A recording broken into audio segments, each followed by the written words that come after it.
bring on our next guest now. We have Santiago, who is the CEO and co-founder of Raised Real. And we're going to be talking with him about his company within the baby food category. Hey, how you doing? Very good. How about you? Great. Thank you so much for coming on and chatting with us. For those who aren't as familiar with the brand, just tell them a little bit about Raised Real and how you came up with this concept, because it's pretty innovative. Yeah, so it's actually crazy that it's innovative because it's just real food. And it's just for convenient. babies. Yeah. We should give babies real food, right? They're just humans, right? They're Exactly. not these little aliens. Exactly. So, yeah, what it is ready to make, clean label baby food that we ship to you. And so we source the most amazing organic ingredients and superfoods. We prepare individual meals, like single-serve meals, and we ship them to you so that you can prepare in 5 minutes or less. So this is something that parents, they want to feed their kids great, they want to feed their kids real food, but as you know, most households today are dual income, both parents are working, very busy. It's not that easy to make your own baby food, but there's a huge desire to do so. We're just trying to, behind the scenes, trying to help them do this so they can accomplish what they want. But there is still some kind of actual work or cooking that you have to do with these products. So how does this specifically help with some of those pain points for parents today? Yeah, so just to give you a quick, how the mindset is changing, 67% of parents today want to make their own baby food. In 6 years ago, that was 10%. So there's a huge shift towards wanting to make your own baby food. Why? Because making your own baby food means that, A, you're part of the process. It's something that you enjoy. Millennial parents, which are 90-some% of the parents right now, they love the process. They just don't have time to go to a supermarket, buy everything, source everything, look at the recipes, chop, cut, dice, do all the preparation. But shopping is the worst part. Shopping is the worst part of all cooking. Yeah, unless you're mad, then you're like, ah. Yeah, exactly. But you can still be involved. You can still be part of it. It's a very emotional moment for new parents. And even as you go into the toddler years, that we do, because we give you the flexibility to be able to not only puree, but also leave the foods as finger foods, because we do prepare all the foods in finger food form. And so you can just steam it and serve as is without blending.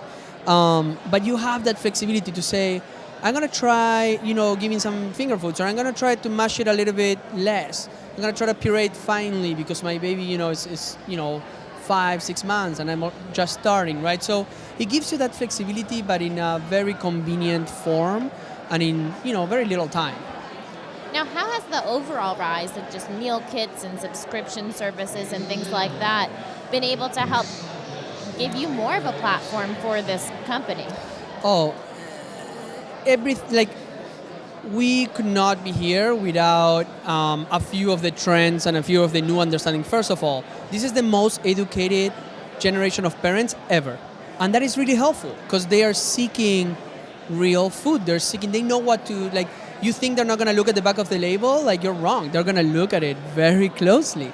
And so we don't have a back of the label, we have a front of the label. And what we say it is. That's it. Nothing to hide. It's all right there. And so that's a huge trend that has helped us. Meal kits, understanding having something delivered to your home and that being normal, that's also very helpful, right? Because maybe 10 years ago, that wasn't the case. And you'll be like, wait, I'm going to have my baby food frozen, delivered to my home with dry ice. That's crazy, right? Today, that's very normal. And so that helped a lot.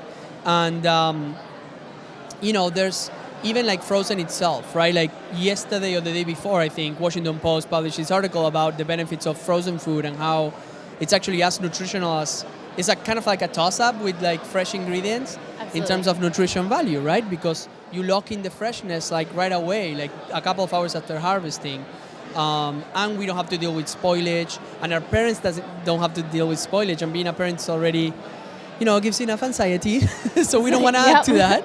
Oh my gosh. So those trends really help us. We don't do this in a vacuum. We do this in understanding what parents are thinking about and what they, we always say, we're reinventing baby food because parents are. Not because we want to or we're cool, but because parents are reinventing it and we're just reading what they're telling us and saying, okay, we hear you. Let us develop a system that actually works for you and for your lifestyle. So one of the things with millennials specifically, which are, like you said, the majority of parents that you're targeting, they want a brand with a clean label. They want convenience. They want something that they can connect with and feel good about. They also, a lot of them are looking for sustainability, and that's where a lot of meal kits tend to fall off and lose people. How are you working to make sure that you're being sustainable in terms of just packaging? Yeah, so first of all, that's the argument I made to my co-founder to actually join our company because he doesn't have kids. Yeah. So he was like, baby food, I don't know, man. Then I was like, no, hear me out.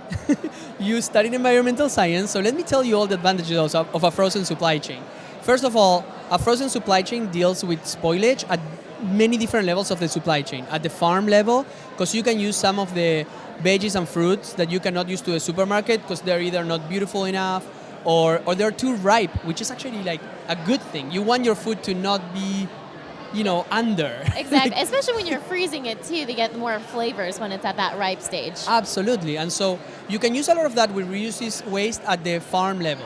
Then at the distribution level in our warehouses, it also helps us because, we behave more, like our product behaves more like a t-shirt than it behaves like a fresh produce, right? So the perishable aspect of our food is, because we're frozen and our whole supply chain is frozen, it's much better than if you have fresh food like a Blue Apron or those companies which have to go to incredible lengths to do what they do, and like hats off. I mean, like what they're doing is incredible to be able to make that happen. For us, it's a little bit easier. And then at the consumer level, you don't have that ticking bomb like, oh, but I want to eat pizza today. I kind of don't want to eat this meal. You don't have that with our product. And so whenever your baby or your toddler is ready, whenever you're ready, like the food is going to be ready for you. You don't have that anxiety of like my food is going to be bad.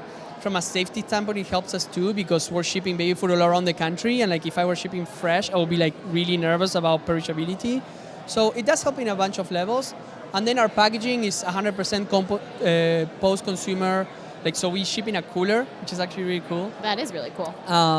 And we developed this cooler with a company in Northern California, which is really awesome company.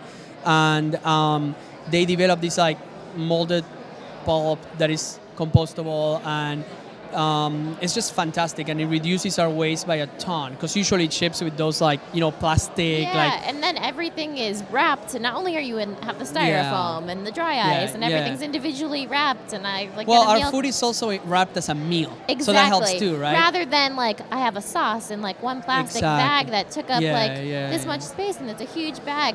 Can we tell that I have cooked meal kits before and was like, what the hell am I looking at? Yeah, I mean, it's.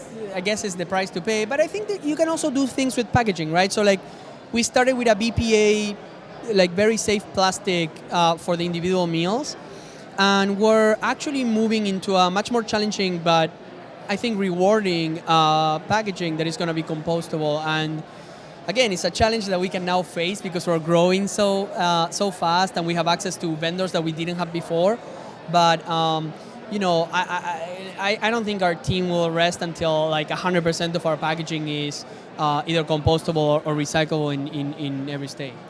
Now, you are also in a category that maybe more so than any other category, your consumers are rotating in and out faster than pretty much anything else on any other category right now. So you only have a short period of time with them, and you're constantly bringing in new moms. So how do you, we're a minute left, but how can you work on your education to be able to try to attract new parents in a space that's constantly turning them over? Yeah, so that's obviously for whatever reason, like people think that, I don't know if it's because it's babies and it seems small, but the baby food industry is huge. Like it's a $21 billion market in the US when you're talking about infants and toddlers.